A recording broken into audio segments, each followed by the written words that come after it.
welcome to Creative Mornings. You have made it to Creative Mornings Montclair. This is our sixth meeting in total and our first meeting in 2026. And we are the only New Jersey chapter of Creative Mornings. And you are now part of the largest IRL creative community. There are over 20,000 people attend a Creative Mornings chapter event or a virtual field trip every single month, which is wild. Creative Mornings has been going strong for 17 years. And every chapter, 252 chapters in 70 countries, is run by kind, loving volunteers. Reciprocal generosity, they call it, generosity. And all around the world, we show that generosity, kindness, and optimism are not naive, but tools for transformation. Each month, one of those chapters chooses a monthly theme. And this year, many of the monthly themes will be in that chapter's local language, which Creative Mornings hopes fosters a sense of connection to other communities and cultures. Is the mic good, Charlie? Oh, that's loud over there. Okay, come, if anyone needs to come closer, feel free. I am proud to say that Adobe, let me walk over to the Adobe sign. This is our, or not. These are our low-tech slides. Thank you. Thank you, Adobe.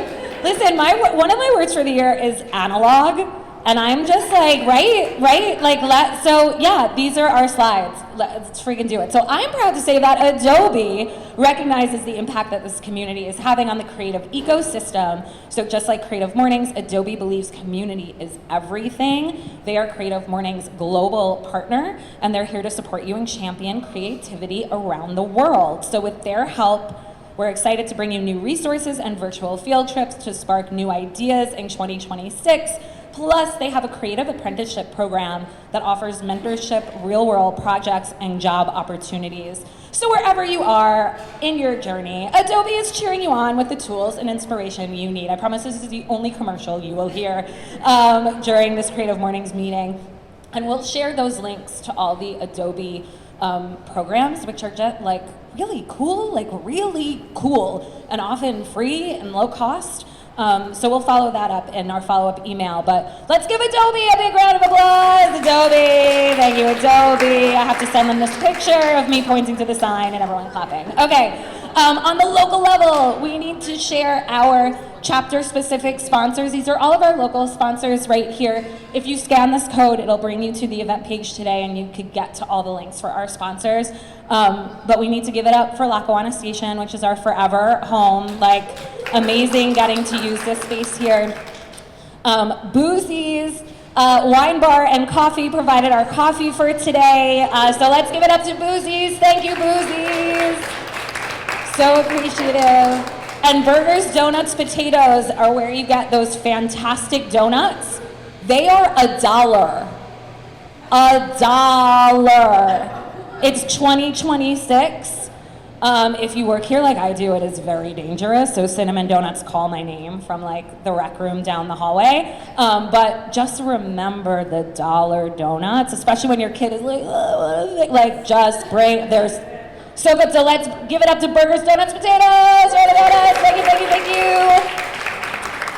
And then we have Overall Builds doing our videography. My poor husband went to film school, but he does custom furniture, and he is stepping in as our volunteer videographer. If you know the videographer or you are one, please help us. We're looking for one. In Twine Studio, Angie is our amazing photographer. Thank you, Angie. You're amazing.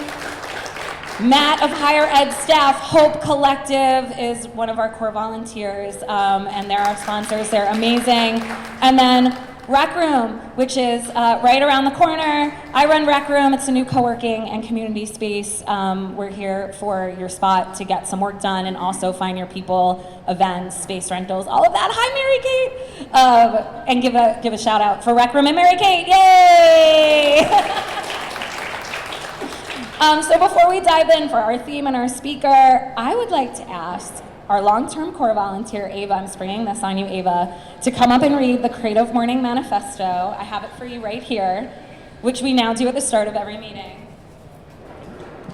Thank you. Okay, thank you. Hi.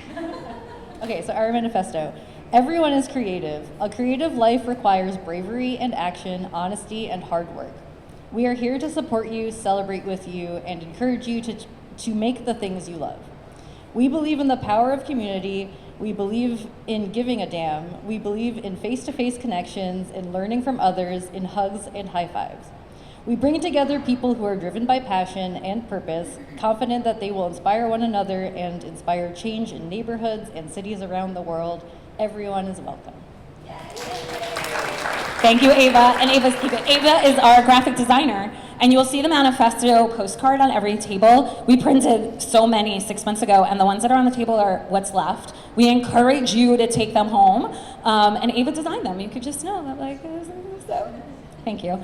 So as I mentioned earlier, each month a different Creative Mornings chapter selects a global theme, and then chapters around the world spend that month exploring that theme together. Just another way, we're tied together globally. So for January, the theme is Koorsoo, chosen by the Tehran chapter in Iran. In Farsi, Koorsoo means a glimmer of hope. And honestly, I cannot imagine a more fitting theme for today. We need this so badly. They decided on this theme months ago. But we need it, and we're happy to have it today. Our speaker this month, Farnoosh Torabi, has embodied Koorsoo for as long as I've been following her, which is a really long time. In fact, I will say when I applied to start, hi Carla, the Montclair chapter, all the way back in, I don't know, June, May of last year, she was on my dream list of speakers. I had a pitch like, who would you want to have speak? And you were on there right at the top. You might know her as a financial expert who's been featured in the New York Times, the Wall Street Journal, Time Magazine, or from her appearances on Today Show, Good Morning America. She's a published author, a media founder, an in-demand speaker, and her podcast, So Money, has earned more than 30 million downloads, which is wild. And closer to home, she's the co-host of the award-winning Montclair pod, which if you are local and not listening to the Montclair pod yet, just take a second to open your phone, go to your podcast app, subscribe right now, like this is your sign. I rarely miss an episode and I am very picky. The entire podcast is just done so well, interesting and entertaining and informative, and you just have to. And what I've admired about Farnoosh is how she shows up across all of these roles and projects. So no matter the topic, no matter how heavy and scary and anxiety producing the topic, there's always this thread of optimism and humanity and positivity running through it, and that is Koorsoo. Her most recent book is actually called A Healthy State of Panic, right? So like that embodies that right there. And on the Montclair pod, for everyone who knows what's been going on in this town, she is reporting every week on big, complicated local issues like our $20+ million school deficit and housing insecurity and canceled elections and on. Giving, cold brew coffee to middle schoolers, and we just found out that the new food provider stocked the middle schools with cold brew coffee and energy drinks. And slushies. Yeah, and slushies. Oh no, but they're still under review. The nutritional value of the slushie/smoothie machine is under review. And sodas. Oh yeah, sodas. Mm-hmm. So, but yet, right? You can't make it up. But yet, she has this grounded optimism and takes these issues seriously, asks smart questions, and still manages to leave you feeling more informed, more hopeful, and also like entertained during it. And that's not easy, and she does it so well. So while Farnoosh has always been on my dream list, she felt especially right for this theme, and I'm truly thrilled to sit down with her for a fireside chat, a little difference in format today, followed by an open Q&A. So feel free to get those questions ready. Join me in welcoming Farnoosh Torabi. Thank you.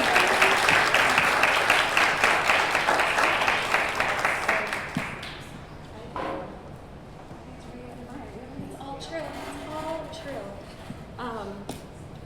See, analog. Now I have to flip my paper. Hold on. Also sustainability, I did like two-sided. It's a little cumbersome, but that's okay. Farnoosh, when you hear the word Koorsoo, faint glimmer of hope, what does it mean to you right now, today, January 16th, 2026? Oh my gosh. Well, I was thinking about that on the drive here. I live like 4 minutes away, so I didn't get a lot of time to think about it. I mean, what is giving me hope right now is the local community. I think when we think about the global, it's too much, you know? It's too overwhelming. I'm Iranian, so like talk about another layer of coincidence with all of this planning for this event. And so, you know, I'll just say briefly about what's happening overseas. That situation is giving me hope, but also fear. It's very complex, you know, the Iranian diaspora, we're all like watching this like, for all of my life, this is all we've wanted, right? The collapse of this regime. But at the same time, regimes collapsing, it's like, okay, well, what's on the other side of that? So, you know, I think it's great that like the global world is increasingly recognizing, you know, that this needs to happen, and you know, when rock stars are like announcing this and dedicating songs to this on stage, I think that's a sign that like maybe the movement's like getting to an inflection point. That being said, like I think it's going to be still a long road. So which brings me back to why it's so important for me, at least, to latch onto something more tangible, like our community. The Montclair pod gives me hope. Events like this gives me hope. You know, especially too with this rinse and repeat world of AI, and feeling like the internet just feels also like a dumpster fire. That there are still the world still wants to congregate and connect in person. Humanity still wants to be human, and that gives me hope. Someone said, like, we just got AI all wrong. Like, why are we still going grocery shopping and folding our laundry, and we're having AI, like, do our paintings and make songs and write, but, like, why? Like, who did that? They did it wrong. That's not what we want, right? We want our creativity. We want that connection. We don't want to do these awful things. So I hear you. You talk a lot about fear as something we could work with and not avoid. So how do you see fear and hope coexisting? I think both in general and specifically when it comes to money. Yeah. Okay, so that's a lot of things. So I grew up, again, the daughter of immigrants, okay, Iranian immigrants. They moved here, escaping a tyrannical regime. Fear kind of drove them here. So I'm very grateful for fear in some ways, right? Fear, like, was the impetus for giving me, essentially, and my family, like, a better life. But that said, we, like, got here, and then it was, my parents, like, especially my mom, because she and I, you know, she was, like, the homemaker and didn't really speak English, and we're 19 years apart. It was the 80s. It was Worcester, Massachusetts. Like, I'm just painting the picture, you know.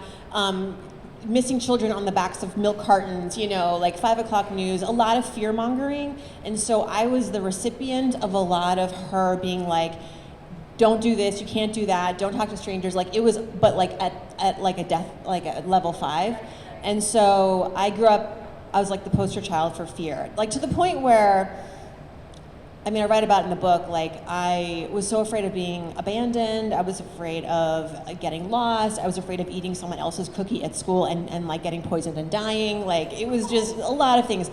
So fear in the beginning was not a friend for me. And it kind of, as I grew up, it continued to be this thing that would get in my way. I would not go for opportunities. I would hold myself back. I wouldn't put myself out there. I was shy. And so I realized, though, that at some point, you know, fear is very personal to all of us. What we're afraid of, there's a personal story there. And I just told you mine, right? And at some point you have to like own that narrative and also see the beauty in that. And I also just shared that with you too. Like, the beauty in my fear narrative was that, like, it was my family's story and journey, and we were all learning and like growing, and there were growing pains with that. But I say, like, your fears, it's like holding a mirror up to your face. If you deny your fears, which is what our society says, right? Be fearless. Okay, how though? How? Have you looked outside? Have you walked outside? Have you watched the news? Like, I'm sorry, I feel like that's just sort of like a thing we say and then we walk away from it without really like the roadmap. And I don't think it's a very genuine piece of advice. It's not really accurate to tell a human being, like, just be fearless. Fear has saved our lives from the caveman days. It's been a protective way to live. And so in a healthy state of panic, my goal is to show people how to use fear as a tool in a way to reflect on your values, where you came from, what's important to you at these crossroads in life that are where the stakes are really high, like with your money, your career, your relationships. It's not about, like, if you have a fear of heights or spiders, I'm sorry, I don't know what to, like, that's where your therapist can come in. That's like where, like, meditation, like hypnosis can come in. I don't know. But, like, when the stakes are high, right? And my tool for fear as a tool, like how I use fear as a tool in those moments is through self-inquiry. So if you're like, I'm afraid of putting myself out there for this job, or I'm afraid of asking for that raise. So rather than, and what we would normally do is we would, like, either just boldly go and ask for that raise and be like, I deserve that raise. Okay, well, that's gonna backfire. Or you just don't even ask for the raise. We either, like, you know, that's like the response fears, where it's like you fight or freeze, right, all the things. Like, how about we just, like, figure it out? Okay, that's the fourth option, which is, like, you figure it out. And you figure it out by asking yourself, what is making me afraid? You know, what is it, like, sometimes it's about you need more information, you know? Sometimes it's about I need to get more prepared. Sometimes it's about I need to learn more about, you know, what this other person needs, you know, in that scenario. It's a healthy thing to do. And maybe even in that stage of self-inquiry, you realize, I'm not gonna ask for the raise. And that's okay too, but at least you've done the work. And honestly, like, even if that process gets you closer to who you are.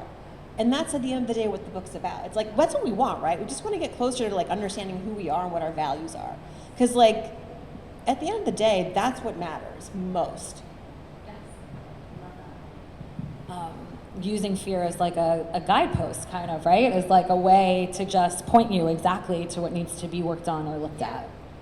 And I think especially for women, you know, I think I read this the other day, like, fear is real for us, you know, like I start my book by saying, you know, it was during the Great Depression that saying of fear nothing but fear itself, right? The president during FDR said it, and I was like, yeah, but you know what was happening during the Great Depression, right? Like, people, like, literally couldn't feed their families. If you weren't afraid, like, was your heart even beating at that point in time? And honestly, like, fear can be so motivating if you know how to make a plan during that time. Like, you have to sort of recognize it and then start to ask yourself, what do I do right now? What are my resources? Who can I ask for help, right? It's as opposed to just letting it take over. We have to use fear as a shotgun in the car as opposed to driving the wheel. Okay, so let's backtrack. You talked about your childhood a little bit. You reminded me of how our parents would go through our Halloween candy in the 80s to look for the razor blades. I wasn't on the trick or treat, girl. Sorry. It was such a weird generation, right? Because the parents were so protective. It was such stranger danger, and they were protective, but yet, like, we were doing the stupidest. Like, our parents didn't know. Like, it's 10 p.m. Do you know where your children are? They still say that on Fox 5. Yes. Oh, on Fox 5. Okay. Well, we could make a comment about that. We won't go there.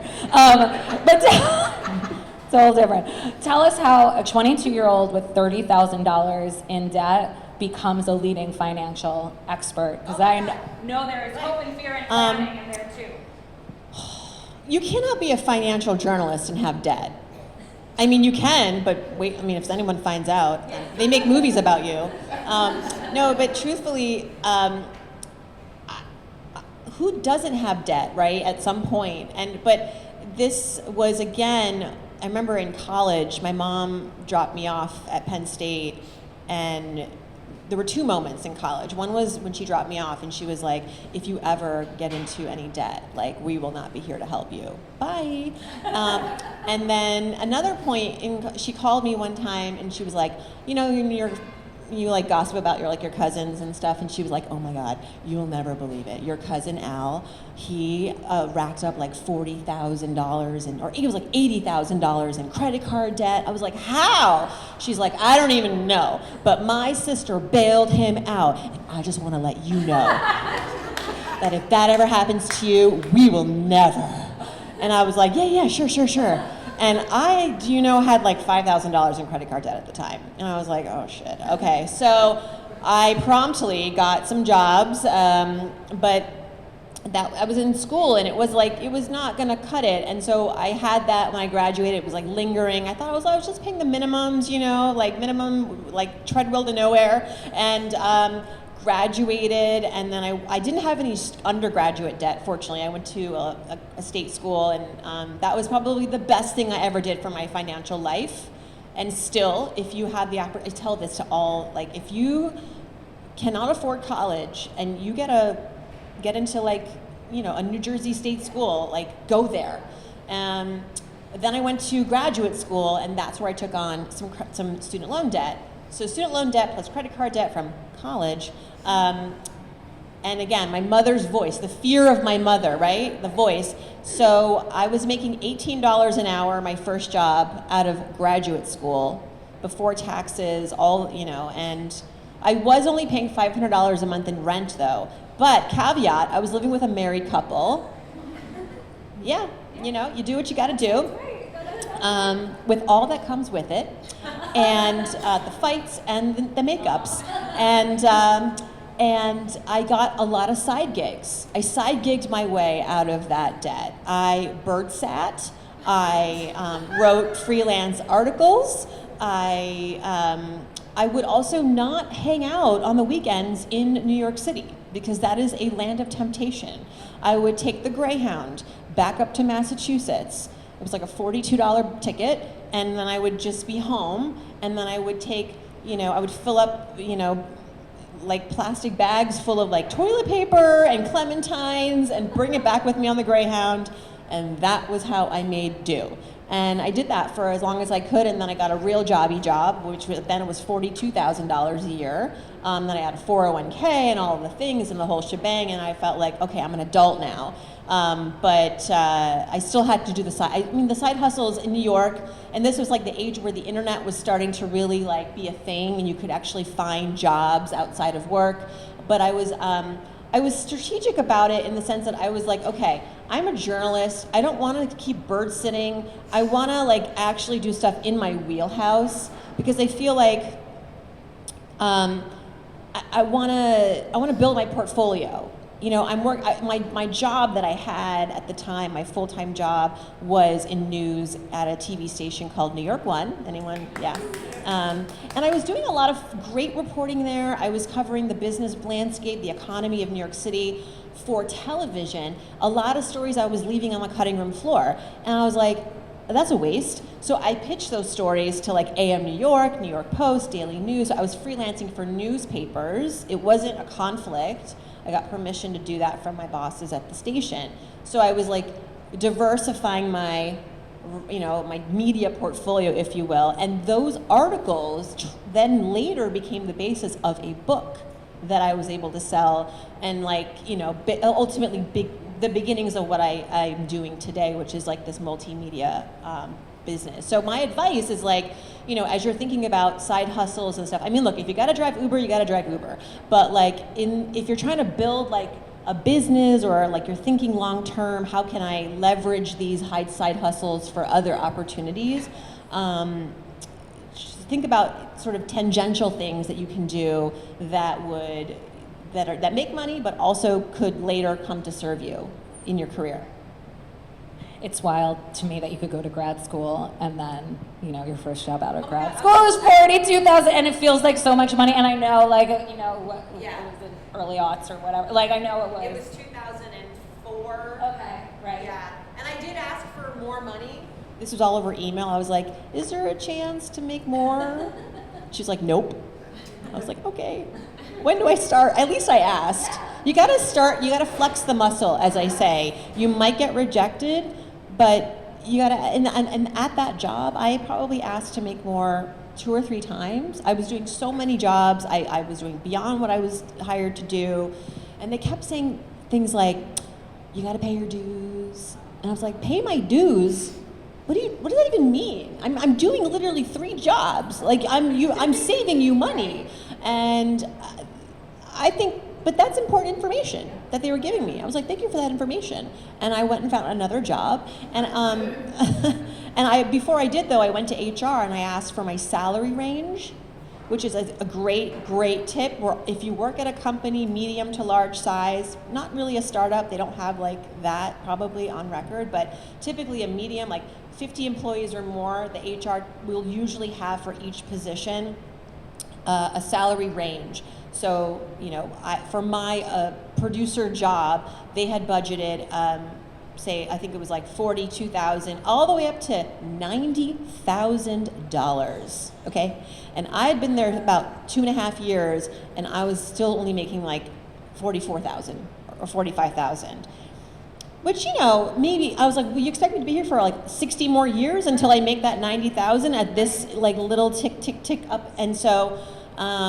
But it was important information because I just now know the market rate, right? And then when I jumped ship to a company that was wealthier, who was publicly traded, I asked for 100K, and they were like, "Oh, we don't have that. How about 80, and you can ask for 100 in a few months." And also, pro tip: no company's going to give you a raise in 3 months.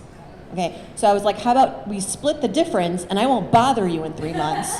And they were like, deal. So again, it's flexing the muscle. I didn't have that, I had that confidence because I'd been rejected so many times, but I kept coming up and coming back up, and like, it was like, felt so proud. That was a proud moment. That is amazing. I'm just starting a cross stitch that says, carry yourself with the confidence of a mediocre white man. So, you know, for certain people in the audience that bring that energy into 2026. Anyone who's not like a, cis hetero white man, I feel like. The number of, I'm sorry, my husband's a white man, so, and I love white men, but like the number of like dudes who are like, go for like CEO jobs, and I'm like, you can't even remember to attend a meeting that's on your calendar. How are you going to be you don't have executive functioning skills. Like, how are you going to be a chief executive officer? There's like some stat about how men will apply for jobs when they only meet 50% of the qualifications, and women won't apply for jobs unless they meet 100% of the qualifications. So like, I love that mediocre white man energy that you were like, and you knew with that range, you didn't even ask for the 92, you asked for the 100. Yeah, hundy. Hundy, I want that hundy, I want that hundy. Which is so different than, do you have more money for that? Which was what when you first happened. That's incredible. The next year I got the hundy. The next year she got the hundy. And I put it in a contract. I got a contract. And then, contract. And then like the next year I had like a bump in the contract, automatic. And then, so I can talk more about this is my favorite topic, obviously. I love that. I love that. Okay, switching gears a little bit. On the Montclair pod, and on so many too, right? Like everything is a freaking dumpster fire right now. You cover like these heavy local issues, but you have Koorsoo, you have optimism, you have hope, you have humor. How do you personally stay hopeful when you're reporting and sometimes breaking the news, right? Like Farnoosh and Mike on the Montclair pod broke the news. The superintendent told them first, oh, we're actually like $12 million in debt. And like, didn't she say 12? She said 18 first, and then she came back and was like, oh, actually it's 25 or whatever the fuck it is. I can imagine how that affects your day-to-day emotionally. Whatever you feel comfortable sharing about how you handle that, we will take it. Yeah, I mean, we live here too, so I think that, I don't know how we do it, honestly. I think we're just crazy. I think we just be this go-to source for breaking news. You know, like we wanted to be this fun, delightful podcast that was gonna like take you on a food tour with the Montclair Nista, and you know, like just do like a fried chicken tour, you know, and which we did, and then all of a sudden, like dumpster fire school. And so, but we're trained journalists. You know, my co-host and I, we met at the Columbia School for Journalism. We are both local journalism trained, and we are diehard journalists, especially like we got our roots in local news. So we are skilled in this. People don't know this too. Like people often are like, oh, you guys are just entertainment. It's like, sorry, we did the fried chicken tour, but like also like we know what we're doing too. I think because we live here, we have to be optimistic, you know? Like, I want Montclair to be successful. I do.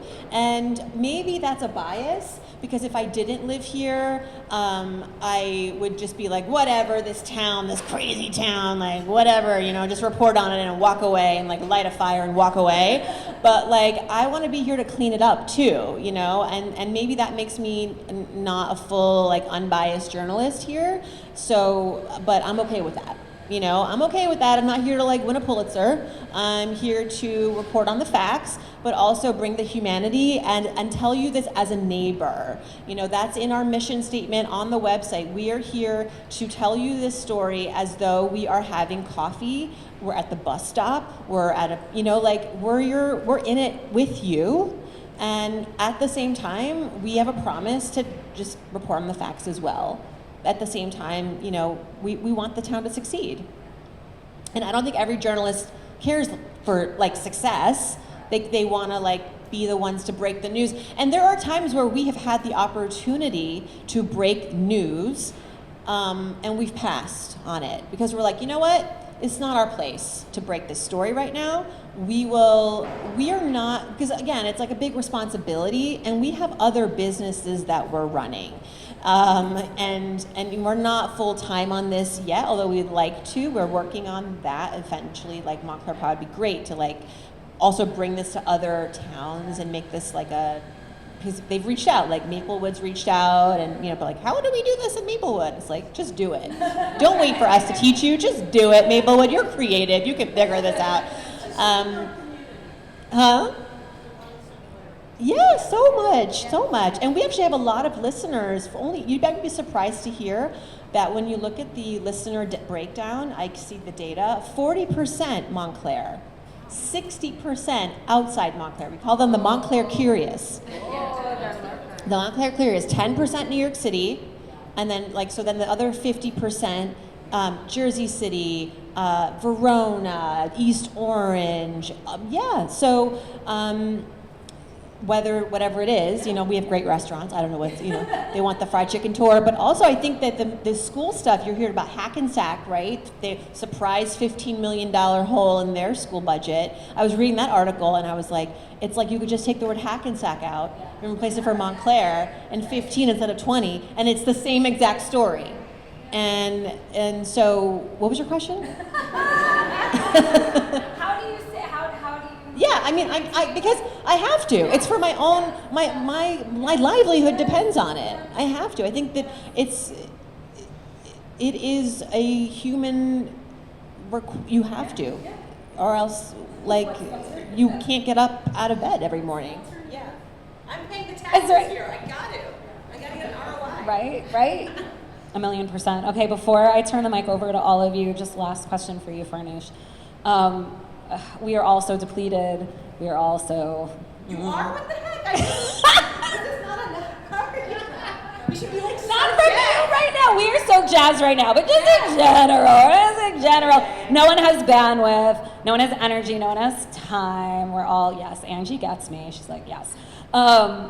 If there's just one thing, and I know this is like, if there's one thing you would leave us with like some sort of Koorsoo that we could, I don't know, mindset shift or like small thing that you think might make a difference in helping us with that and facing our lives right now. Yeah. Okay. So in A Healthy State of Panic, I end with, when you feel fear at these big crossroads in life, when you feel as though you are embarking on something and you just don't know and it's scary, remember that what you're feeling is right. What you're feeling is right. It is not wrong. It is not weakness. What you're feeling is absolutely normal. Now the work is to kind of look at it closely. And what I mean by that is to look internally more closely. And sometimes that's scary, It's just like, oh, okay, what's going on here? But that is the work. And if you can do that, and if you can make that promise to yourself, I promise you, you can rest the fear. The goal isn't to always be scared, because that's good. No, I'm just saying that allow the fear to inspire you to do some healthy work, some healthy inner work. And again, it's not a weakness. We've been sold a false bill of goods with the fear.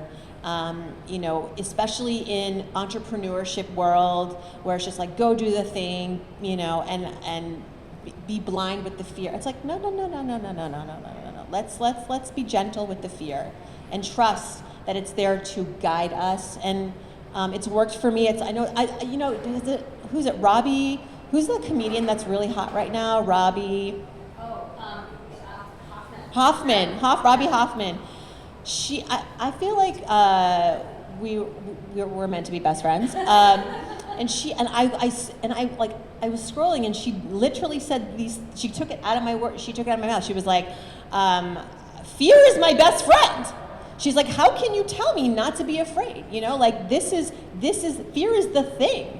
Fear is the thing that has taken me from, because if you know her story, right, to take her from where she was to where she is now, if it wasn't for fear, she wouldn't have been motivated. If it wasn't for fear, she wouldn't have been inspired to go and take chances and trust herself and put herself out there. So trust that the fear is there to serve you, to be your friend.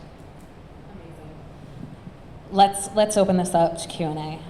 You're extraordinary. You're wonderful. That was amazing. What I'm going to ask, though, before you ask your question, is to tell us what you're hopeful about. I'm going to be mean.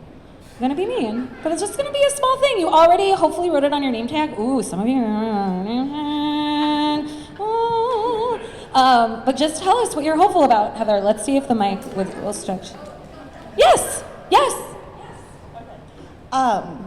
Okay, so what I'm hopeful about. I'm a freelance clothing designer, and I'm currently at a low with clients because a big project ended, so I'm hopeful about finding more clients. So that's my 2026.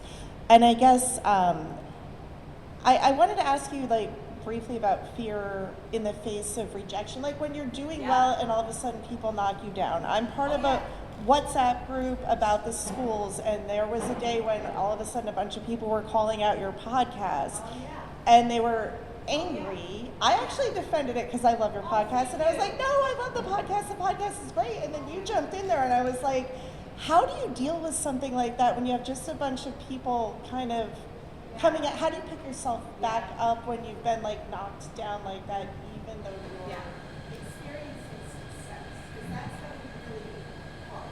It is. I'll be honest, it's not easy. And thank you for bringing that up, and thank you for supporting us and defending us. So chapter 3 in the book, I think, is fear of rejection. I mean, who doesn't feel that ever? It's like a universal fear. And what you're referring to is, so recently we interviewed the governor-elect, Mikey Sherrill. She said some things on our podcast. We share them on Instagram. Some people in the community were unhappy that we shared the thoughts, partially because she had conflated some things in her statement, and they were like, you shouldn't have aired that. It was in fact, and we disclosed that she conflated these things, but the gist of her opinion I thought was important. She's going to be the governor, Anyway, people were and I want to say, in the beginning, it was hurtful, because honestly, some of the people who were being mean, they were on our podcast. We had been nice to them. They were friends. And I was like, really? Okay. So, got kind of mean girl for a minute. And then we got emails. And I remember going to coffee with my co-host, Michael, a couple days after. One is you got to put the phone away. So now we have a rule when we don't really abide by it, but in theory, when we know we're putting out a hot episode where we're like, oh, we're gonna piss people off.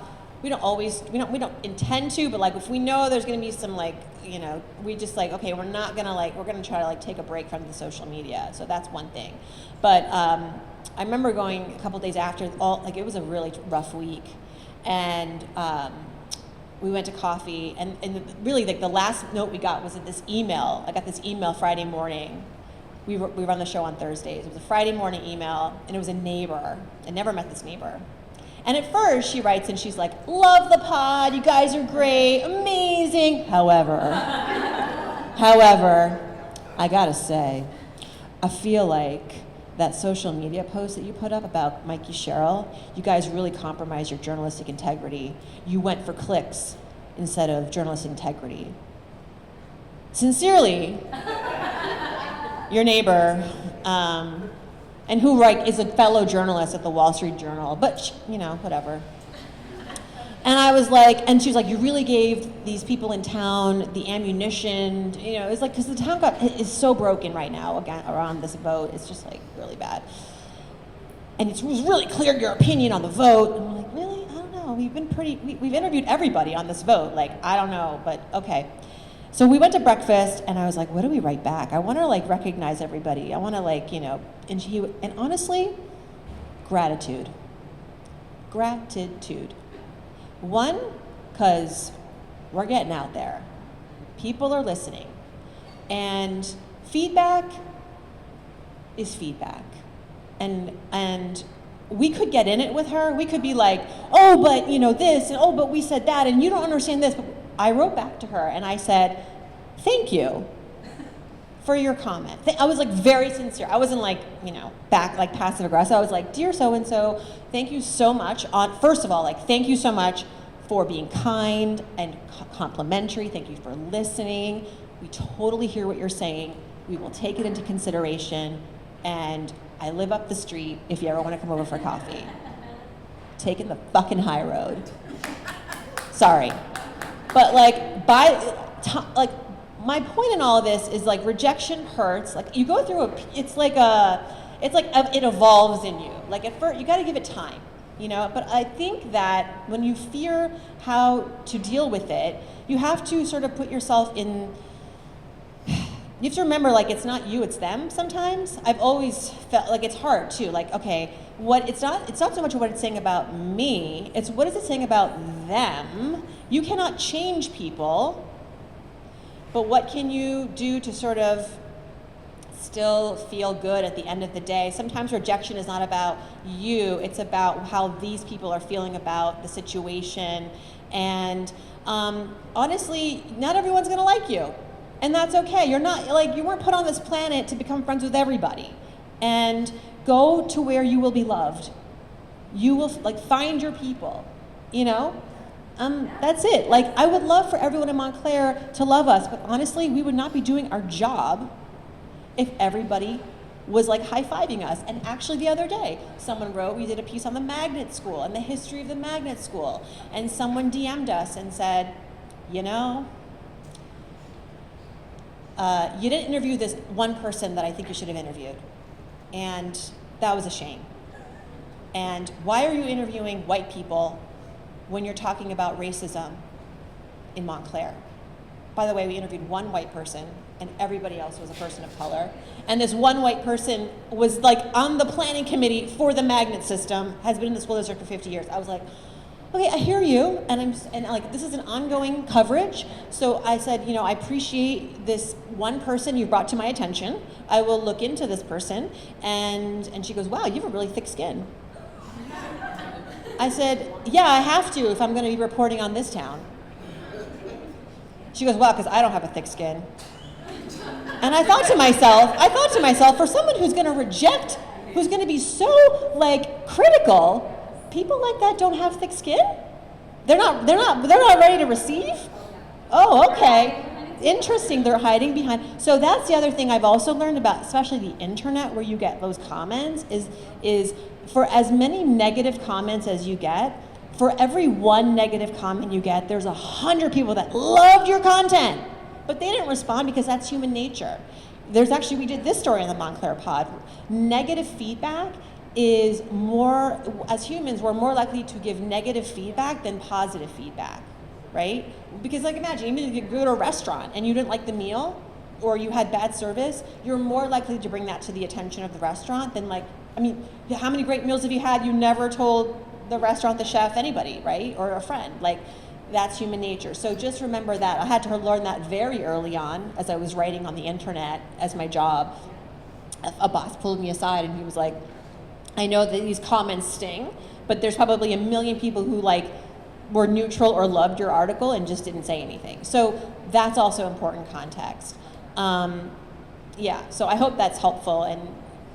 But I will say like the socioeconomic integration in our schools is so vital. I really appreciate that. I think I have had conversations with parents who are like, I got to take my kids out of the school district. The wealth is just so disgusting in this town. Like, I don't want my kids around it. And I'm like, yeah, and I feel like you gotta, like, there's also conversations you could be having at home about it too, right? Like I went to a really wealthy, I lived in high school, my high school was very wealthy, it was public school, I lived in an apartment, and most kids had like giant homes, but like I was so grateful to be around all these like really wealthy kids. I mean, sure, it was annoying, but like also I got to see the behind the scenes, the engineering of like where their money came from and how they got there.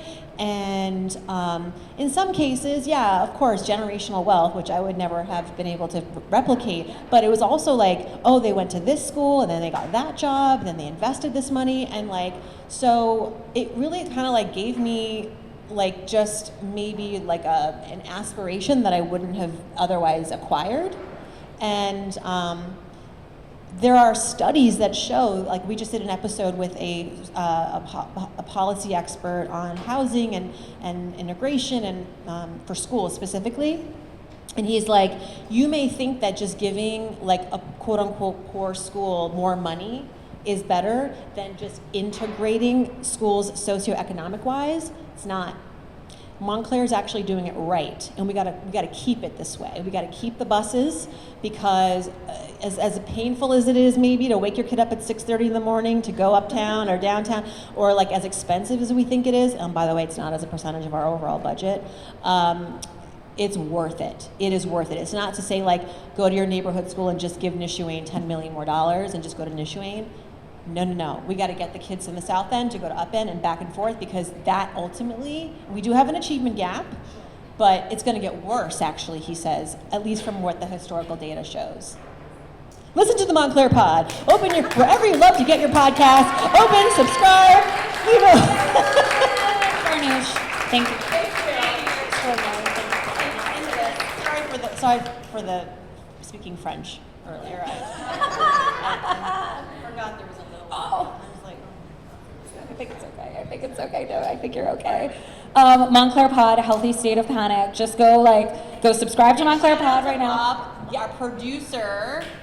He makes it all happen. He makes us sound so much. He makes us sound good. He makes us sound good. He does. The podcast is wonderful, and A Healthy State of Panic is such a fantastic, helpful, hopeful read. You could also just open your phone right now and go to Watch on Booksellers and just be like, order, love that order button. It's a wonderful book. And also subscribe to So Money, because your finance tips and advice and conversations also bring some Koorsoo into our lives too. So thank you. One more round of applause for Farnoosh. Thank you. I'm going to just take up a few more minutes of your time with some outro stuff. I'm going to go back to my slides. Next month, Lisa Prince and Sarah Woolman are speaking together. The global theme is Camino, which is a Spanish word for way and path. And I'm very excited because they are like certified Lego workshop teachers, and they are bringing Legos we are playing with Legos at the next meeting, right? So like, talk about, right, bringing some Koorsoo Legos, bring Koorsoo into our lives.